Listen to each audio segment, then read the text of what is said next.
ഓം ഗണപതയേ നമഃ. ഓം രാമചന്ദ്രായ നമഃ.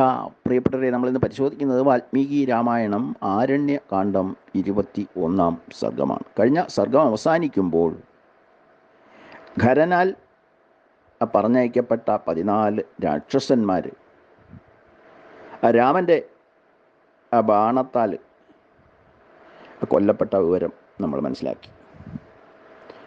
അപ്പോൾ തന്നെ ശൂർപ്പണഖ ഖരൻ്റെ മുമ്പിലേക്ക് എത്തപ്പെട്ടു. കരഞ്ഞ് നിലവിളിച്ച് ഖരൻ്റെ സമീപം ചുരുണ്ട് കൂടി കിടക്കുന്ന ശൂർപ്പണഖയെ കണ്ടുകൊണ്ടാണ് ഈ സർഗം ആരംഭിക്കുന്നത്. അങ്ങനെ കിടക്കുന്ന ആ ശൂർപ്പണഖയോട് ഖരൻ ചോദിക്കുകയാണ്, ഞാൻ എൻ്റെ ഏറ്റവും പ്രിയപ്പെട്ടവരായ, എന്നെ അനുസരിക്കുന്നവരായ, എന്നോട് താല്പര്യമുള്ളവരായ 14 പേരെയാണ് നിൻ്റെ ആവശ്യം നടത്തുന്നതിന് നിന്നോടൊപ്പം അയച്ചത്. പിന്നെ എന്തിനാണ് അലറി വിളിച്ചുകൊണ്ട് ആ പാമ്പിനെ പോലെ നിലത്ത് കിടന്ന് ഉരുളുന്നത്? നാഥനായിട്ട് ഞാനുള്ളപ്പോൾ അനാഥയെപ്പോലെ വിലപിക്കുന്നത് എന്തിനാണ്? എഴുന്നേറ്റുള്ളൂ, വൈഗ്ലഭ്യം കളഞ്ഞ് എഴുന്നേറ്റ് വരൂ. അത് കേട്ട ശൂർപ്പണഖ കണ്ണു തുടച്ചുകൊണ്ട് ഖരനോട് പറഞ്ഞു, കാതും മൂക്കും ചെത്തിക്കളയപ്പെട്ട ചോരയെ ഒലിപ്പിച്ച് ഞാൻ ഇപ്പോൾ ഇങ്ങോട്ട് വന്നത് ഭവാന്റെ ആശ്വാസ വാക്കുകൾ കേൾക്കാനല്ല, മറിച്ച് അങ്ങ് അയക്കപ്പെട്ട 14 പേരും രാമനാൽ വധിക്കപ്പെട്ടു എന്ന് പറയുന്നതിനാണ്.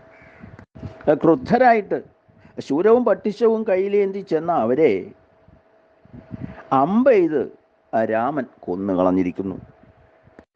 മഹാവേഗമുള്ളവരായ അവരെ ക്ഷണനേരം കൊണ്ട് വീഴ്ത്തിയ രാമൻ്റെ മഹാവീര്യത്തോടെയുള്ള പ്രവൃത്തി കണ്ട് എനിക്ക് വല്ലാത്ത ഭയം തോന്നുന്നു. അങ്ങനെ ഭയന്നതുകൊണ്ടാണ് വിഷണ്ണയായി ഞാൻ വീണ്ടും നിന്നെ ശരണം പ്രാപിച്ചത്. എല്ലാ സ്ഥലത്തും ഞാൻ ഭയഹേതുക്കളാണ് കാണുന്നത്. വിഷാദമാകുന്ന മുതലകളും ധാരാളമായി കാണുന്നു. ഭയപ്പെടുത്തുന്ന തിരമാലകൾ അടിക്കുന്ന ശോകസാഗരത്തിലെ മുങ്ങിയ അവസ്ഥയാണ് എൻ്റേത്. അങ്ങ് എന്നെ രക്ഷിക്കാത്തത് എന്താണ്? എന്നൊപ്പം വന്ന മാംസഭോജികളായ രാക്ഷസന്മാരെയെല്ലാം രാമൻ കൊന്നിരിക്കുന്നു. എന്നോടും ആ രാക്ഷസന്മാരോടും അനുകമ്പയുള്ള പക്ഷം രാമനോട് ഏറ്റുമുട്ടാനുള്ള ശക്തി ഉണ്ടെങ്കിൽ രാക്ഷസ നാശകനായി